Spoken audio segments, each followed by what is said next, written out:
My earliest memories are of living with Master.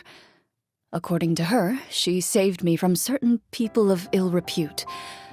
My birth parents had left me behind some time before that. What a heavy beginning for a life story. Master was a fascinating individual, if inexperienced in the ways of raising children. My first ever toy was a short sword, although I suppose it wasn't so much a toy as something Master removed from her waist and handed to a noisy child in need of distraction. Oh wait, so she handed an actual sword to a child? Isn't that dangerous? Did you hurt yourself? Of course I did. I cut my palm and bled quite a lot. But Master was not concerned. She just stood there and casually lectured me about it. "See, that's what you get for not holding the sword properly," she told me. She then crouched down next to me and said, "Give me your hand. I'll teach you to bandage this wound. After that, it's time to learn how to truly hold a blade."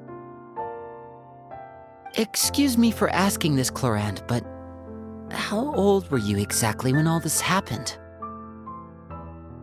Probably around, 3, give or take. 3? Isn't that when most kids are still struggling to hold a fork?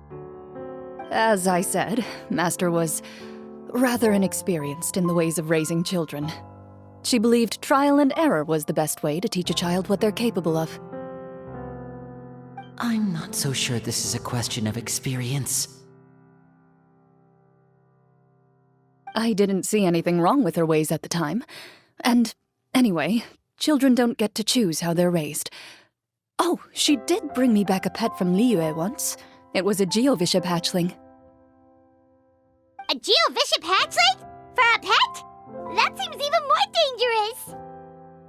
What she said was this: "Make sure to get along, you two. If you really can't agree on something, just settle it with a fight. Whoever loses is the real pet." And how old were you when this happened? 5. Well, did she win? No, I lost. So you're saying you actually became the Geovishap's pet? Yes, but only for a week. By the end of that week, I defeated it in combat, and we've shared a cordial relationship ever since. That really doesn't sound like the kind of childhood someone should have.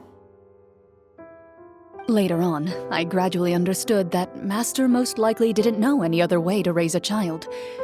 She was a Marechaussee hunter, but I never heard her bring up her own parents. Thanks to her, I learned how to navigate the forest by the age of 6, and could hunt monsters in the wild by myself the year after that. Even though the training she subjected me to was strict, she always made sure to take me traveling when she had the time. We met many of her friends during those days. That was also how I met Mr. Callis and his family. I still remember the first time we met. You were too scared to join our picnic and hid behind Ms. Petronia the whole time. I still hadn't really met many children my age at that time, so I didn't know how to interact with others. After that, though, you started coming over a lot. You loved challenging people to shooting competitions, remember? I don't think many members of the Spina ever beat you in one of those. I had a lot of fun during those days. I enjoyed them too. Oh, do you remember that one time we went exploring around the Spina together? We overheard Papa call your master Fontaine's Protector of Justice. We tried to pretend like we never heard anything, but you nearly let it slip that one time.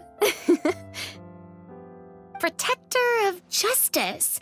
Oh, wait, you mean that vigilante hero from 20 years ago? The one who is always active at night? Yep, that would be her. She often would put on a black cloak and go out at night. I never knew where she went or what she was doing. Until, like Navia said, we overheard the truth from Mr. Callis that night. 20 years ago, huh? I still remember the guards leaving all kinds of witness reports about her on Nervalette's desk. My apologies. Oh, there's no need to apologize. You had nothing to do with it. And anyway, everything she did was for a good cause. Although, calling herself the protector of order was a bit much, especially when she deliberately operated outside the law. Huh? When did the Protector of Justice become the Protector of Order? Oh, she had a bunch of code names. I heard she would just come up with a name on the spot whenever she was asked. Later on, she probably got sick of answering those questions and decided to stick to just two: the Protector of Justice and the Protector of Order. That sounds like her, all right.